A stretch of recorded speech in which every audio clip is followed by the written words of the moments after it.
ಕ್ಷಣವ ಪ್ರೀತಿಯಿಂದ ಪ್ರೀತಿ ಹಂಚಲು. ರಸ್ತೆ ಬದಿ ಒಂದು ಅಪಘಾತ ಆದರೆ ಭಾಳ ಹೆಚ್ಚೆಚ್ಚು ಅಂದರೆ ಸ್ಲೋ ಡೌನ್ ಮಾಡ್ತಾರೆ ಗಾಡಿ. ಕತ್ತನ್ನು ಒಂದ್ಸರಿ ಹಿಂಗೆ ತಿರುಗಿಸಿ ನೋಡ್ತಾರೆ, ಪಾಪ ಅಂತ ಒಬ್ಬರು. ಕೊಬ್ಬು ಹಂಗೆ ಹೋದ್ರೆ ಏನಾಗತ್ತೆ ಮತ್ತೆ ಅಂತ ಇನ್ನೊಬ್ಬರು. ಎದುರುಗಡೆ ಬರೋವನನ್ನು ಯಾರಪ್ಪ ಕೇಳೋಕ್ಕಾಗತ್ತೆ ಈ ದೇಶದಲ್ಲಿ ಅಂತ ಇನ್ನೊಬ್ಬರು. ಅಪ್ಪ ಅಮ್ಮ ಪುಕ್ಕಟೆ ದುಡ್ದಿದ್ದು ಕೊಟ್ಟಿರ್ತಾನೆ, ಇವನು ಪೋಖ್ರಿ ಆಡೋಕ್ಕೆ ಹೋಗಿರ್ತಾನೆ ಅಂತ ಹಿಂಗೆ ಅವ್ರವ್ರಿಗೆ ಬೇಕಾಗಿದ್ದು ಮಾತಾಡ್ತಾರೆಯೇ ಹೊರತು ಅಲ್ಲಿಂದ ಮುಂದಕ್ಕೆ ಹೋಗಿ ಅವನಿಗೆ ಏನಾದ್ರು ಮಾಡ್ಕೊಂಡಿರಲಿ ಅವನನ್ನು ಬದುಕ್ಸೋಣ ಅಂತ ಹೋಗಲ್ಲ. ಈಗಂತೂ ಅದನ್ನು ಮಾಡೋದು ಬಿಟ್ಟು ಅದು ಬಂದಿರೋಂಥ ಪಟ ಪಟ ಪಟ ಪಟ ಪಟ ಒತ್ತೋವಂಥ ಈ ಕ್ಯಾಮ್ರಾಗಳನ್ನು ಹಿಡ್ಕೊಂಬಿಟ್ಟು ವಿಡಿಯೋ ಮಾಡುವಂತಹ ದೊಡ್ಡ ರೋಗ ಇದು. ಇದಕ್ಕಂತೂ ಚಿಕಿತ್ಸೆನೇ ಇಲ್ಲ ಅದಕ್ಕಂತೂ. ಸಾಯ್ತಿದ್ರೂ ತೆಗಿತಾರೆ, ಅಳುತ್ತಿದ್ರೂ ತೆಗಿತಾರೆ, ನಗುತ್ತಿದ್ರೂ ತೆಗಿತಾರೆ. ಮೊನ್ನೆ ನನ್ನ ಗೆಳೆಯ ಹೇಳ್ತಿದ್ದ, ಅವ್ರ ಅಪ್ಪನ ಹೆಣದ ಜೊತೆ ಪಕ್ಕ ನಿಂತ್ಕೊಂಡು ಸೆಲ್ಫಿ ತೆಕ್ಕೊಂಡು ಅವ್ನು ಹಾಕತ್ತಾನೆ ಫೇಸ್ಬುಕ್ಕಲ್ಲಿ. ಅಂದರೆ ಅದಕ್ಕೆ ಉಳಿದವರೆಲ್ಲ ಲೈಕ್ ಲೈಕ್ ಲೈಕ್ ಅಂತ ಒತ್ತುತ್ತಾರಂತೆ. What sort of a stage we are going. Harish ಅವತ್ತು ರಾಷ್ಟ್ರೀಯ ಹೆದ್ದಾರಿಯಲ್ಲಿ ಬಿದ್ದು ಸತ್ತಾಗ ನನಗನ್ಸಿದ್ದು ಹರೀಶ್ ಬಗ್ಗೆ ಅಲ್ಲ, ನಮ್ಮನೆ ನಮ್ಮಪ್ಪ ಅಂತಿರ್ತಾರೆ, ಹೋದವನು ಹೋದ, ಇರೋವನು ನೋಡು ಅಂತ. ಇರೋರ ಕತೆ, ಆ ತಾಯಿ ಕತೆ, ಆ ಗೋಲ್ಡ್ ನೋಡೋಕ್ಕಾಗ್ತಿರ್ಲಿಲ್ಲ ನೋಡಿ. ಇಂದಿಗೆ ಸರಿಸುಮಾರು 8 ತಿಂಗಳ ಹಿಂದಿನ ಆ ದಿನ ಇಡೀ ರಾಷ್ಟ್ರ ಅಚ್ಚರಿ ಹಾಗೂ ಅಷ್ಟೇ ದುಃಖದಿಂದ ತುಮಕೂರು ಹಾಗೂ ಬೆಂಗಳೂರಿನ ಹೆದ್ದಾರಿಯಲ್ಲಿ ನಡೆದ ಆ ಭೀಕರ ದೃಶ್ಯಗಳನ್ನು ನೋಡುತ್ತಿತ್ತು.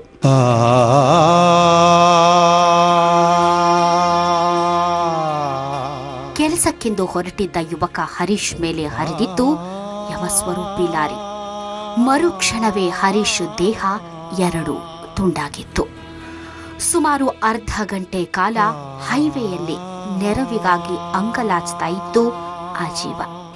ಆದರೆ ಅಮಾನವೀಯತೆಯ ಪರಾಕಾಷ್ಠೆಯೋ ಅಥವಾ ಭಯವೋ ಗೊತ್ತಿಲ್ಲ, ಸೋ ಕಾಲ್ಡ್ ನಾಗರಿಕ ಸೊಸೈಟಿಯ ಜನರೇ ಪಕ್ಕದಲ್ಲಿ ಹಾದು ಹೋಗ್ತಾ ಇದ್ರೂ ಯಾರೊಬ್ಬರೂ ಸಹಾಯಕ್ಕೆ ಬರಲಿಲ್ಲ. ಕೊನೆಗೆ ನರಳಿ ಆಸ್ಪತ್ರೆಯಲ್ಲಿ ಅಸುನೀಗಿತ್ತು ಮಹಾನ್ ಮಾನವೀಯ ಮೌಲ್ಯಕ್ಕೆ ಸಾಕ್ಷಿಯಾದ ಆ ಯುವಕನ ಜೀವ. ಕಟ್ಟಕಡೆಗೆ ತಾನು ಬದುಕೋದೇ ಇಲ್ಲ ಅಂತ ಅರಿವಾದಾಗ ಆ ಯುವಕನೊಳಗಿನ ಮಾನವೀಯತೆ ಜಾಗೃತಗೊಂಡಿತ್ತು. ಸಾವಿನ ಕೊನೆ ಕ್ಷಣದಲ್ಲೂ ತಾನೇ ಮುಂದಾಗಿ ತನ್ನ ಕಣ್ಣು ಸೇರಿದಂತೆ ದೇಹದ ಅಂಗಾಂಗ ದಾನ ಮಾಡೋಕೆ ಅಂಗಲಾಚಿದ್ರು ಹರೀಶ್. ಹೀಗೆ ತನ್ನ ದೇಹವನ್ನ ಬೇರೆಯವರಿಗೆ ದಾನ ಮಾಡಿ ಸಾವಿನಂಚಿನಲ್ಲೂ ಸಾರ್ಥಕತೆ ಮೆರೆದಿದ್ರು ಹರೀಶ್.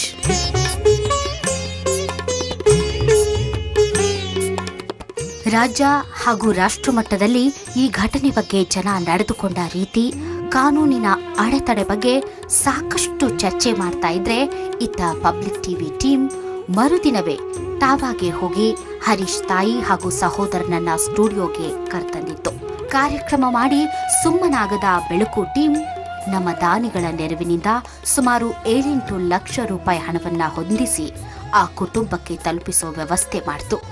ಅದರ ಫಲಶ್ರುತಿಯಾಗಿ ಹರೀಶ್ ಊರಿನಲ್ಲಿ ಆತನ ಕುಟುಂಬಕ್ಕೊಂದು ಸೂರು ನಿರ್ಮಿಸುವ ಕೆಲಸ ಆರಂಭವಾಗಿದೆ. ಪಬ್ಲಿಕ್ ಟಿವಿಯವರು, ರಂಗನಾಥ್ ಸರ್ ಅವರು ನಮಗೆ ಉಪಕಾರ ಮಾಡಿದ್ರು. ಜಮೀರ್ ಅವರು ಕೊಟ್ಟರು ದುಡ್ಡು ಎಲ್ಲ, ಒಂದು 7-8 ಲಕ್ಷದವರೆಗೂ ಕೊಟ್ಟರು. ನಾನು ಧನ್ಯವಾದ ಹೇಳ್ತೀನಿ ಅವರಿಗೆ, ಪಬ್ಲಿಕ್ ಟಿವಿ ಅವರಿಗೆ.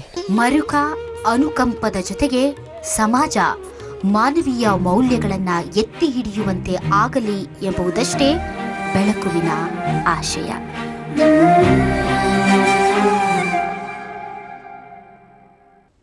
ಯಾಕೆ ಜನ ಈ ರೀತಿ ಮಾಡ್ತಾರೆ? Why do they expect always somebody else to help them? Why don't they try to help themselves? ನನ್ನ ದೃಷ್ಟಿಯಲ್ಲಿ 100ಕ್ಕೆ 99 ಪಾಲು ಜನ ಬರ್ತಕ್ಕಂಥವರು ಅಗತ್ಯ, ಅವಶ್ಯಕತೆ ಮತ್ತು ಅನಿವಾರ್ಯತೆ ಇದ್ದಾಗ ಮಾತ್ರ ಬರ್ತಾರೆ. ಅದು ವಿಶೇಷವಾಗಿ ಧರ್ಮಸ್ಥಳಕ್ಕಂತೂ ಯಾರೂ ಸುಳ್ಳು ಹೇಳಿ ಬರೋದಿಲ್ಲ. ಮತ್ತು ನಮ್ಮ ಕ್ಷೇತ್ರದ, ನನ್ನ ಪೀಠದ, ಹೆಗಡೆಯವರ ಪೀಠದ ಒಂದು ಮಹತ್ವ ಅಂತಂದರೆ, ನಾನು ಯಾರನ್ನು ಕೂಡ ಸಂದೇಹ ಪಡೋದಿಲ್ಲ. ಈಗ ನೀವು 10 ಸಲ ಪರೀಕ್ಷೆ ಮಾಡ್ತೀರಿ, ನಾನು ಪರೀಕ್ಷೆ ಮಾಡಲ್ಲ. ನಾನು ನಂಬ್ತೀನಿ, ಯಾರನ್ನಾದರೂ ಬಂದು ಅವ್ರ ಕಷ್ಟ ಸುಖ ಕೇಳ್ತೀನಿ. ಆರ್ಥಿಕವಾದ ಸಹಾಯ ಕೊನೆಯ ಭಾಗ. ಮೊದಲು ಅವರಿಗೆ ಮಾತಿನಿಂದ ಮತ್ತು ನಮ್ಮ ಅನುಭವದಿಂದ ಮತ್ತು ಅವನ ಸಮಸ್ಯೆಗಳನ್ನು ಸರಿಯಾಗಿ ಅರ್ಥ ಮಾಡಿಕೊಂಡು ಅವರಿಗೆ ಮಾರ್ಗದರ್ಶನ ಕೊಡೋ ಕೆಲಸ ನಾನು ಮೊದಲು ಮಾಡೋದು. ಆಮೇಲೆ ಕ್ಷೇತ್ರ ಅಂದಮೇಲೆ ದೇವಸ್ಥಾನದಲ್ಲಿ ಹೌದು. ಕೊನೆಯದಾಗಿ ಅವರಿಗೆ ಆರ್ಥಿಕ ಸಹಾಯವನ್ನು ನಾನು ಮಾಡ್ತೀನಿ. ನಮ್ಮ ಕೈಲಿ ಆಗಿದ್ದು ನಾವು ಮಾಡ್ತೀವಿ. ಅವ್ರ ಕಾಲ ಮೇಲೆ ನಿಲ್ಲಕ್ಕಾದ್ರೆ ನಿಲ್ಲೋದು, ಇಲ್ದಿರಿ ಇಲ್ಲ. ಓಕೆ, ನಾವು ಯಾಕೆ ಇಷ್ಟು ಇನ್ಹ್ಯೂಮನ್ ಆಗ್ತಾ ಇದ್ದೀವಿ? All right, forget it. ಅಲ್ಲೆಲ್ಲೋ ರಸ್ತೆಯಲ್ಲಿ ಬಿದ್ದಿತ್ತು, ಅದನ್ನು ಮುಟ್ಟಕ್ಕೋರು ಪೊಲೀಸ್ನವ್ರು ಬರ್ತಾರಪ್ಪ ಮಾಡ್ತಾರಪ್ಪ, that's okay, fair. But basic Indian culture and psychology is ಒಂದಿಷ್ಟು ಸಹಾಯವನ್ನು ಮಾಡು, ಸಾಧ್ಯವಾದರೆ ಯಾರಿಗಾರು ಒಂದಷ್ಟು ಹೆಲ್ಪ್ ಮಾಡು. ಯಾಕಂದರೆ ಎಷ್ಟೋ ಕುಟುಂಬಗಳಲ್ಲಿ ತಮ್ಮ ಮನೆಯಲ್ಲಿ ಅನ್ನ ಇಲ್ಲದಿದ್ದರೂ ಭಿಕ್ಷಾನ್ನವನ್ನು ಹಾಕಿ ವಿದ್ಯಾರ್ಥಿಗಳನ್ನು ಬೆಳೆಸಿರೋ ನಿದರ್ಶನಗಳಿವೆ. ನನಗೆ ಇನ್ನೂ ಒಂದು ಆಶ್ಚರ್ಯ ಏನು ಅಂತಂದರೆ, ನಮ್ಮಲ್ಲಿ ಇರುವಷ್ಟು ದೈವ ಭಕ್ತಿ, ಇನ್ನೆಲ್ಲೂ ಇಲ್ಲ, ಶ್ರದ್ಧೆ, ನಂಬಿಕೆ ಇಲ್ಲೂ ಇಲ್ಲ. ಆದರೆ ಪ್ರಾಮಾಣಿಕತೆ ಕೊರತೆ ಯಾಕಿದೆ ಅಂತ. ಅಲ್ಲ, ದೈವ ಭಕ್ತಿಯೂ ಸ್ವಾರ್ಥನೇ ಅಂತಾನೆ ನಾನು ಇತ್ತೀಚೆಗೆ ನನಗೆ ಗೊತ್ತಿಲ್ಲ ಬೇರೆಯವ್ರ ಬಗ್ಗೆ ಏನಿದೆಯಲ್ಲ. ದೈವ ಭಕ್ತಿ ಸ್ವಾರ್ಥ ಹಾಗೂ ಆಡಂಬರ ಮತ್ತು ತೋರಿಕೆ ಅನ್ನಿಸ್ಬಿಡತ್ತೆ ನನಗೆ. ಧರ್ಮದ ಆಚರಣೆ ಅಂತಂದರೆ ಅದನ್ನು ನೀವು ಹೇಳಿದ ರೀತಿಯಲ್ಲಿ ಈ ರೀತಿ ಸಮಸ್ಯೆ ಬಂದಾಗ ಅನುಕಂಪ ಅಥವಾ ಅದಕ್ಕೆ ಸಹಾಯ ಮಾಡಬೇಕನ್ನುವ ಬದಲು ಅವನ ಗ್ರಾಚಾರ, ಅವನ ಪೀಡೆ, ಅವನ ಪಾಪ ಅನ್ನುವಂಥದ್ದು ಜಾಸ್ತಿ ಆಗ್ತಾ ಇದೆ. ಇದು ಯಾಕೆ ಹಂಗಾದ್ವಿ ನಾವು? ತಾವೊಂದು ಪ್ರಶ್ನೆ ಕೇಳಿದ್ರಿ, ಯಾಕೆ ಜನ ಪ್ರತಿಯೊಂದಕ್ಕೂ ಸರ್ಕಾರದ ಕಡೆ ಹೋಗಲಿ ಅಥವಾ ದೊಡ್ಡ ದೊಡ್ಡ ಧರ್ಮಪೀಠಗಳ ಕಡೆ ಹೋಗಿ ಅದು ತಾವಂದಂಗೆ ಬರೀ ಕೇಳೋದಷ್ಟೆಲ್ಲ, ನಾವು ಹೋಗ್ತೀವಿ, ಮಾಡಬೇಕು, ನಿಮ್ಮ ತನ ಬಂದೀವಿ, ನಮಗೆ ಕೊಡಬೇಕು ನೀವು, ಆಸ್ ಇಫ್ ಒಂದು ಅಧಿಕಾರ ದೃಷ್ಟಿಯಿಂದ, ಹಕ್ಕಿನ ದೃಷ್ಟಿಯಿಂದ ಕೇಳ್ತಾರೆ. ಮೊದಲನೇದಾಗಿ ಪ್ರಪ್ರಥಮವಾಗಿ ನಾನೇನು ಮಾಡಬಲ್ಲೆ, ನಾನೇನು ಮಾಡಬಹುದು, ಈ ತೊಂದರೆ ಇದ್ದಂಥ ಮನುಷ್ಯ ನಾನೇನಾದ್ರು ಮಾಡೋಕ್ಕೆ ಸಾಧ್ಯ ಇದೆಯೇ, ಮಾಡಿದ್ರೆ ಮಾಡಬೇಕು, ಆಗದೇ ಇದ್ರೆ ಅಲ್ಲಿ ಹೋಗೋಣ ಅಂತಕ್ಕಂಥದ್ದಿಲ್ಲ. ಯಾಕಂದರೆ ಈಸಿಲಿ ಯಾವುದು ಅನಾಯಾಸವಾಗಿ ಸಿಗ್ತದೆ, ಇನ್ನೊಬ್ರು ಕಷ್ಟಪಡೋಕೆ ತಯಾರಿಲ್ಲ. ನಿಮ್ಗೆ ಯಾಕೆ ಅಷ್ಟು ನಂಬಿಕೆ ಜನ ಸುಳ್ಳು ಹೇಳಲ್ಲ ನಿಮ್ಮ ಹತ್ರ ಅಂತ? ನನ್ನ ಅನುಭವದಲ್ಲಿ ಹಾಗೆ ಹೇಳೋದೇ ಇಲ್ಲ. ಸಾಮಾನ್ಯವಾಗಿ ನಮ್ಮಲ್ಲಿ ಬರುವವ್ರನ್ನ ನಾವು ಪ್ರತಿಯೊಬ್ಬರು ಗಮನಿಸ್ತೀವಿ. ಮತ್ತು ಸಹಾಯ ಕೊಡುವಾಗಲೂ ಕೂಡ ನಮ್ಮ ಗ್ರಾಮೀಣಾಭಿವೃದ್ಧಿ ಯೋಜನೆ ಅಧಿಕಾರಿಗಳ ಮೂಲಕ ಕಾಲ ಬದಲಾಗಿರ್ಬೋದು, ಮನುಷ್ಯರು ಬದಲಾಗಿರ್ಬೋದು ಅಂತ ಯಾವಾಗಲಾರು ಒಂದು ಎಮರ್ಜೆನ್ಸಿ ಕ್ರಾಸ್ ಚೆಕ್ ಮಾಡಬಾರ್ದು. ಮತ್ತೆ 2% 5% ಯಾರಾದರೂ ಆ ರೀತಿ ತಪ್ಪು ಮಾಡಿದರೆ ಆ 95%ದವ್ರನ್ನ ಶಿಕ್ಷಿಸಬಾರದು ಅಂತ ನನ್ನ ತತ್ವ. ಇವಾಗ ಏನು ಅಂದರೆ, ನಾವು 5% 2% ಯಾರೋ ಒಬ್ರು ಇಬ್ಬರು ಬಂದು ಮೋಸ ಮಾಡಿದರೆ ಅವ್ರನ್ನ ಸಂಶಯ ಪಟ್ಟರೆ 95 ಜನರಿಗೆ ಅನ್ಯಾಯ ಮಾಡ್ತೇವೆ ನಾವು. ಈಗ ಉದಾಹರಣೆಗೆ ನಾವು ಒಂದು ದೊಡ್ಡ ತುಳು ಸಮ್ಮೇಳನ ಮಾಡಿದ್ವಿ. ಅವಾಗೊಬ್ಬ ಕಬ್ಬಿನ ಜಲ್ಲೆಯ ಕಬ್ಬು ನೀರು ತೆಗೆದು ಕುಡಿಯುವಂಥ ವ್ಯಾಪಾರ ಮಾಡ್ತಾ ಇದ್ದವನು. ನಾನು ಸುತ್ತು ಹೋದ ಕೇಳಿದೆ ಅವನಿಗೆ, ಹೇಗಿದೆಯಪ್ಪ ವ್ಯಾಪಾರ ಅಂದೆ. ತುಂಬ ನಷ್ಟ ಆಯಿತು ಸ್ವಾಮಿಯಿಂದ. ನಾನು ನಮ್ಮ ಕಮಿಟಿಯವ್ರಿಗೆ ಹೇಳಿದೆ, ನೋಡ್ರಪ್ಪ ಅವನ ಅಂಥದ್ದೇನಾದರೂ ಇದ್ದರೆ ಅವನಿಗೆ ಸಹಾಯ ಮಾಡಿ ಅಂದೆ. ಆಮೇಲೆ ಅವ್ರು ಹೇಳಿದರು, ಅವನಿಗೆ 15,000 ರೂಪಾಯಿ ನಷ್ಟ ಆಗಿದೆಯಂತೆ, ಕೊಡಬೇಕಂತೆ ಅಂತ ಹೇಳಿ ಕೊಡಿಂದೆ. 8 ವರ್ಷದ ಮೇಲೆ ಮೊನ್ನೆ ಬಂದು ಅವನ ಹೆಂಡತಿ ಮಕ್ಕಳೆಲ್ಲ ಬಂದು, ನಾವು ಅವತ್ತು ಸುಳ್ಳು ಹೇಳಿ 15,000 ರೂಪಾಯಿ ನಿಮ್ಮಿಂದ ಪಡೆದಿದ್ದೀವಿ, ನಾವು ಎಲ್ಲ ನಷ್ಟ ಭ್ರಷ್ಟ ಎಲ್ಲ ಆಯಿತು, ಕ್ಷಮೆ ಕೇಳಲಿಕ್ಕೆ ಬಂದಿದ್ದೀವಿ, 15,000 ರೂಪಾಯಿ ತಗೊಂಡು ಬಂದಿದ್ದೀವಿ ಅಂತ ಹೇಳಿದರು. ನನಗೆ ಆವಾಗ ಅನಿಸಿದ್ದು, ಆ ಒಬ್ಬ ವ್ಯಕ್ತಿಯನ್ನು ನಾನು ಸಂಶಯಪಟ್ಟು ಬೇರೆ ಯಾರಿಗಾದರೂ ಅಂತ ಅನ್ಯಾಯ ಆಗಿದ್ದಿದ್ರೆ, ನಷ್ಟ ಆಗಿದ್ದಿದ್ರೆ ಅವ್ರಿಗೆ ಕೊಡದೇ ಇರಬಾರ್ದು. ಈಗ ಇಂಥ ಒಂದು ಉದಾಹರಣೆ ಬಂದ ಮೇಲೂ ಕೂಡ ನಾನು ಯಾರನ್ನು ಕೂಡ ಸಂಶಯದಿಂದ ಗೊತ್ತಿಲ್ಲ. ಕಾನೂನಲ್ಲಿ ನ್ಯಾಯಮೂರ್ತಿಗಳೇನು ಹೇಳ್ತಾರೆ, ಕಾನೂನಲ್ಲಿರೋದು ವಿರುದ್ಧವಾಗಿದೆ. ಕಾನೂನಲ್ಲಿ ಏನಿದೆ, ಸಂಶಯ ಪಡೋದೇ ಇಲ್ಲ. 100 ಜನ ಕೆಟ್ಟ ಕೆಲಸ ಮಾಡೋದನ್ನು ತಪ್ಪಿಸ್ಕೊಂಡ್ರು ಪರವಾಗಿಲ್ಲ, ಒಬ್ಬ ಇನ್ನೋಸೆಂಟ್ ಮನುಷ್ಯನ ಪಡಿಸಬೇಡ, ಅದಕ್ಕೆ ನಾವು ಎದುರು ಬದಲಾಗಿ ಕೂತಿದ್ದೀವಿ.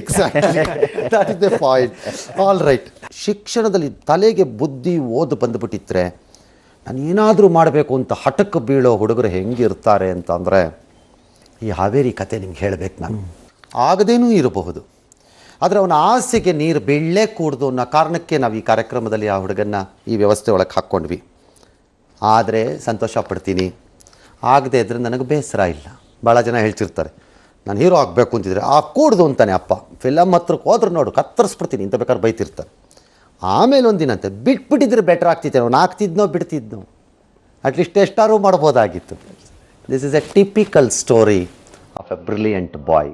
ನೋಡಿ, ಮನೆಯಲ್ಲಿ ಕಿತ್ತು ತಿನ್ನೋ ಬಡತನ, ಆದರೆ ಈತನಲ್ಲಿರೋ ಓದಿನ ಉತ್ಸಾಹ, ಬುದ್ಧಿವಂತಿಕೆಯನ್ನ ಮೆಚ್ಚಿದ ಸಹೃದಯಗಳು ಹಾಗೂ ಹೀಗೂ ಮಾಡಿ ಎಂಜಿನಿಯರಿಂಗ್ ವರೆಗೂ ಓದಿಸಿದ್ರು. ಇಷ್ಟೆಲ್ಲ ಕಷ್ಟದ ನಡುವೆಯೂ ಓದಿದ ಮಂಜುನಾಥ್ ಎಂಜಿನಿಯರಿಂಗ್ ನಲ್ಲಿ ಕಾಲೇಜಿಗೆ ಮೊದಲ ರ್ಯಾಂಕ್ ತಗೊಂಡ್ರು. ಹಾವೇರಿ ಜಿಲ್ಲೆಯ ಕೂಸನೂರಿನ ಈ ಪ್ರತಿಭಾವಂತನಿಗೆ IAS ಮಾಡಬೇಕು ಅನ್ನೋ ಛಲ, ಜೊತೆಗೆ ತನ್ನಂತಿರೋ ಬಡ ಮಕ್ಕಳಿಗೆ ವಿದ್ಯಾಭ್ಯಾಸ ಮಾಡಿಸಬೇಕು, ಕೊಡಿಸಬೇಕು ಅನ್ನೋ ಕನಸು. ಆದ್ರೆ IAS ಓದಿಸುವ ಶಕ್ತಿ ಮಂಜುನಾಥ್ ಹೆತ್ತವರಿಗಿರ್ಲಿಲ್ಲ. ದಾರಿ ಕಾಣದೆ ಸುತ್ತಮುತ್ತಲಿನ ಮಕ್ಕಳಿಗೆ ಇಂಗ್ಲಿಷ್ ಪಾಠ ಮಾಡುತ್ತಿದ್ದ ಮಂಜುನಾಥ್ ಅದೇಗೋ ಬೆಳಕು ಕಾರ್ಯಕ್ರಮಕ್ಕೆ ಬರ್ತಾರೆ. ನೀನು ಅವ್ವ ಮತ್ತೆ ನಿನಗೋಸ್ಕರ ತ್ಯಾಗ ಮಾಡಿರೋ ನಿನ್ನ ತಮ್ಮ ಇಬ್ಬರಿಗೂ ಮತ್ತೆ ಈ ಸಮಾಜಕ್ಕೆ ಋಣಿಯಾಗಿರ್ತಿ ಅಂತ ನನ್ನ ಯಾಕೆ ನಂಬಲಿ ಹೇಳ? ಸರ್, ನಾನು ಬೆಳೆದು ಬಂದ ದಾರಿನೇ ಆಗಿದೆ sir. I can feel the ಬಡತನದಲ್ಲಿ ಬಂದವರು ಭಾಳ ಮಂದಿ IAS ಆದ್ಮೇಲೆ ಶ್ರೀಮಂತರ ಹೆಣ್ಮಗಳನ್ನ ಮದುವೆ ಆಗಿ ಅವ್ವ ಮತ್ತೆ ಅಪ್ಪನ್ನ ಹೊರಗೆ ಕಟ್ಟಿರೋದನ್ನ ನೋಡಿಲ್ಲ ಅನ್ಕೊಂಡಿದೀಯೇನ? ನೀನು ಇವತ್ತು ಮಾತು ಕೊಡ್ತಾ ಇರೋದು ನನ್ನ ಮುಂದೆ ಅಲ್ಲ, ಅವ್ರಿಗಿಂತ ದೊಡ್ಡವರು ಅಲ್ಲಿ ಕೂತ್ಕೊಂಡು ನೋಡ್ತಿರೋರು ಮುಂದೆ ಮಾತು ಕೊಡ್ತಿದ್ಯಾ. ಜ್ಞಾಪಕ ಇಟ್ಕೋ. ಬೆಳಕು ಕಾರ್ಯಕ್ರಮದಲ್ಲಿ ಈ ಬಡ ವಿದ್ಯಾರ್ಥಿಯ ಕಥೆ ಕೇಳಿದ ನಮ್ಮ ಕ್ಯಾಪ್ಟನ್ IAS ತರಬೇತಿಗೆ ಅಗತ್ಯ ನೆರವು ಒದಗಿಸುವಂತಹ ಭರವಸೆ ಕೊಟ್ಟರು. ನಮ್ಮ ದಾನಿಗಳ ನೆರವಿನಿಂದ ಇದೀಗ ಈ ಪ್ರತಿಭಾವಂತನ IAS ಕೋಚಿಂಗ್ ಪಡೆಯೋ ಕನಸು ನನಸಾಗಿದೆ. ದೆಹಲಿಯ ಪ್ರತಿಷ್ಠಿತ ಚಾಣಕ್ಯ IAS ಅಕಾಡೆಮಿಯಲ್ಲಿ ಮಂಜುನಾಥ್ರ IAS ಕನಸು ಸಾಕಾರಗೊಳ್ಳುತ್ತಿದೆ. ನಾನು ಎಂಜಿನಿಯರಿಂಗ್ ಕಂಪ್ಲೀಟ್ ಮಾಡಿದೆ. ಸೊ ಎಂಜಿನಿಯರಿಂಗ್ ಕಂಪ್ಲೀಟ್ ಮಾಡಿದಾಗ ನಾನು ಏನು ಮಾಡಬೇಕು ಅಂತಲೇ ಗೊತ್ತಾಗಲಿಲ್ಲ. ಆ ಪಬ್ಲಿಕ್ ಟಿವಿ ಯಾರೋ ಒಬ್ಬರು ಸಜೆಸ್ಟ್ ಮಾಡಿದ್ರು ಅಂದರೆ ಪಬ್ಲಿಕ್ ಟಿವಿ ಬೆಳಕು ಪ್ರೋಗ್ರಾಮ್ ನೋಡಿದೆ. ಅಲ್ಲಿ ರಂಗನಾಥ್ ಅವರ ಒಂದು ಇನ್ಸ್ಪೈರ್ಡ್ ಸ್ಪೀಚ್ ನನಗೆ ತುಂಬಾ ಇನ್ಸ್ಪೈರ್ ಮಾಡ್ತು. ಸೊ ಹಾಗಾಗಿ ನಾನು ಒಂದು ಲೆಟರನ್ನು ಸೆಂಡ್ ಮಾಡಿದೆ ಅವ್ರಿಗೆ. ಅದರಂತೆ ಅವರು ನನ್ನನ್ನು ಸೆಲೆಕ್ಟ್ ಮಾಡಿದರು. ಇವಾಗ ನಾನು ಅವರ ಬೆಳಕು ಪ್ರೋಗ್ರಾಮ್ ವತಿಯಿಂದ ಇಲ್ಲಿ ಡೆಲ್ಲಿಲಿ ಚಾಣಕ್ಯ ಇನ್ಸ್ಟಿಟ್ಯೂಟಲ್ಲಿ IAS ಕೋಚಿಂಗ್ ತಗೊಳ್ತಾ ಇದ್ದೀನಿ. ಅದೆಷ್ಟೋ ಬಡ ಪ್ರತಿಭಾವಂತ ಮಕ್ಕಳ ಶಿಕ್ಷಣದ ಕನಸು ಬಡತನದ ಬೇಗೆಯಲ್ಲಿ ಕಮರುತ್ತಿದೆ. ಅಂತಹ ಮಕ್ಕಳಿಗೆ ಉಳ್ಳವರು ಸಹಾಯ ಹಸ್ತ ಚಾಚಲಿ ಎಂಬುದಷ್ಟೇ ಬೆಳಕಿನ ಆಶಯ.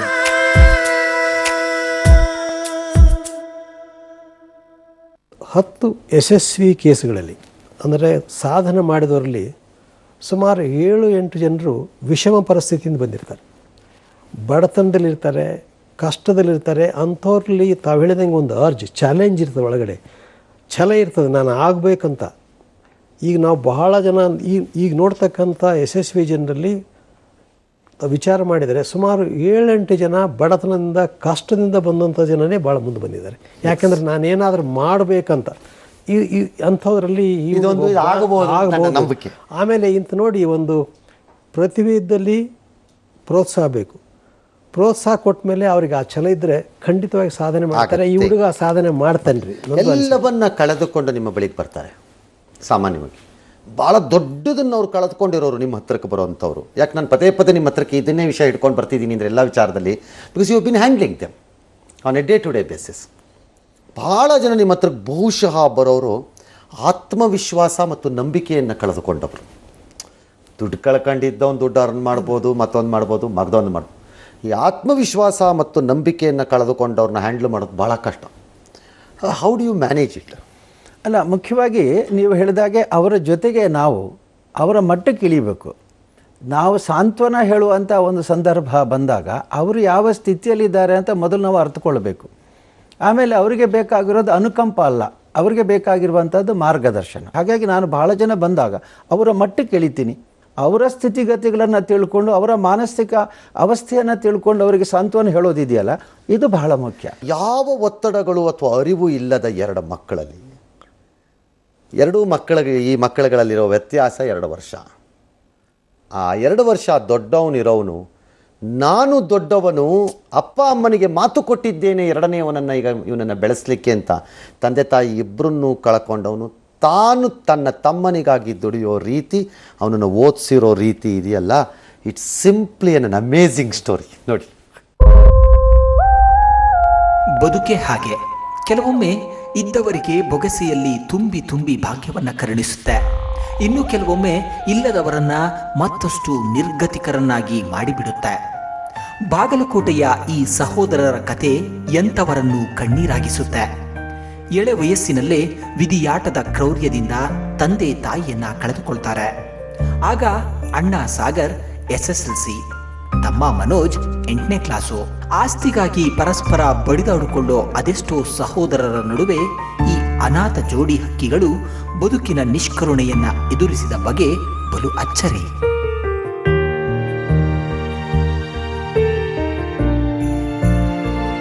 ತನ್ನವರೆಂಬುವರು ಯಾರೂ ಇಲ್ಲದ ವೇಳೆ ದಾರಿ ತಪ್ಪುವ ಎಲ್ಲ ಅವಕಾಶವಿದ್ರೂ ದಾರಿ ತಪ್ಪಲಿಲ್ಲ ಈ ಅಣ್ಣ ತಮ್ಮ.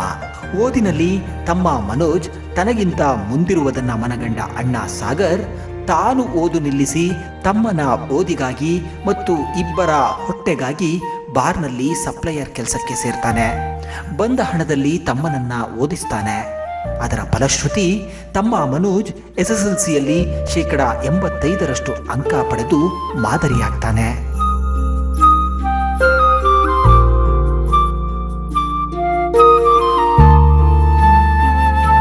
ಆದರೆ ತಮ್ಮನ ಮುಂದಿನ ವಿದ್ಯಾಭ್ಯಾಸಕ್ಕೆ ಸಪ್ಲೈಯರ್ ಆಗಿದ್ದ ಅಣ್ಣನ ಸಂಪಾದನೆ ಸಾಕಾಗ್ತಿರ್ಲಿಲ್ಲ. ದಾರಿ ಕಾಣದೆ ಕಂಗಾಲಾಗಿದ್ದ ಆಧುನಿಕ ರಾಮ ಲಕ್ಷ್ಮಣರಿಗೆ ಆಶಾಕಿರಣವಾಗಿ ಕಂಡಿದ್ದು ಬೆಳಕು ಕಾರ್ಯಕ್ರಮ. ದೂರದ ಬಾಗಲಕೋಟೆಯಿಂದ ಬಸ್ ಚಾರ್ಜ್ ಕೊಟ್ಟು ಈ ಸಹೋದರರನ್ನ ಕರೆಸಿಕೊಂಡ ಬೆಳಕು ಟೀಮ್ ಸ್ಟುಡಿಯೋದಲ್ಲಿ ಕೂರಿಸ್ತು. ಇವರ ಕಥೆ ಕೇಳಿದ ನಮ್ಮ ಕ್ಯಾಪ್ಟನ್ ಕ್ಷಣಕಾಲ ಮೌನವಾದ್ರು. ಅವನನ್ನ ಕಾಲೇಜ್ ಕಳಿಸ್ಲಿಕ್ಕೆ ನೀನು ಓದೋದು ನಿಲ್ಲಿಸ್ಬಿಟ್ಟಿಯನ? ಅವ್ವ ಇಲ್ಲ?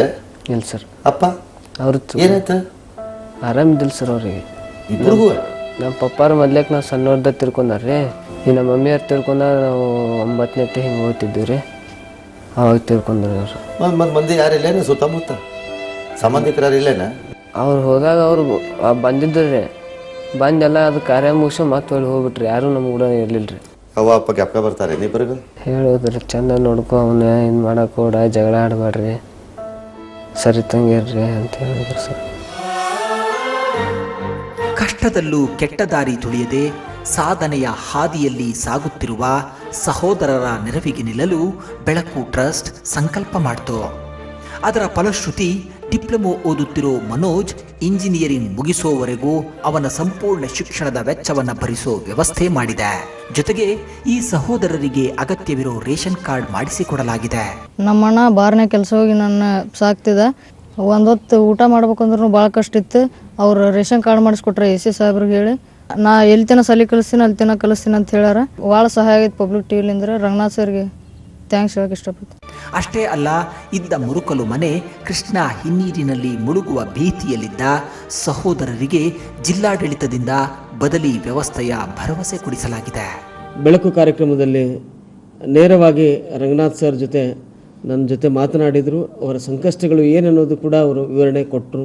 ಆ ಮುಳುಗಡೆ ಕುಟುಂಬವು ಕೂಡ ಅದು ಅರ್ಹತೆಯನ್ನು ಪಡೆದಿರುವಂಥದ್ದು. ಮುಂದೆ ಅವರಿಗೂ ಕೂಡ ಪುನರ್ವಸತಿಯನ್ನು ಮಾಡುವಂಥದ್ದು ಕೂಡ ಅದನ್ನು ಕೂಡ ಕ್ರಮವನ್ನು ನಾವು ಕೈಗೊಳ್ಳುತ್ತೇವೆ. ಕತ್ತಲೆಯಲ್ಲಿರುವವರನ್ನು ನೆಮ್ಮದಿ ಬಾಳು ನಡೆಸುವ ಅಪದ್ಬಾಂಧವ್ಯವೇ ಈ ಬೆಳಕು ಕಾರ್ಯಕ್ರಮ. ಸದಾ ಕಚ್ಚಾಡಿ ಸಾಯೋ ಸಹೋದರರಿಗೆ ಸಮರ್ಪಣಾ ಮನೋಭಾವದ ಈ ಅಣ್ಣ ತಮ್ಮಂದಿರು ಮಾದರಿಯಾಗಲಿ ಎಂಬುದೇ ಬೆಳಕುವಿನ ಆಶಯ. ಹಚ್ಚಬೇಕು ಮಾನವ ಪ್ರೀತಿಯಿಂದ ಪ್ರೀತಿ ಹಂಚಲು.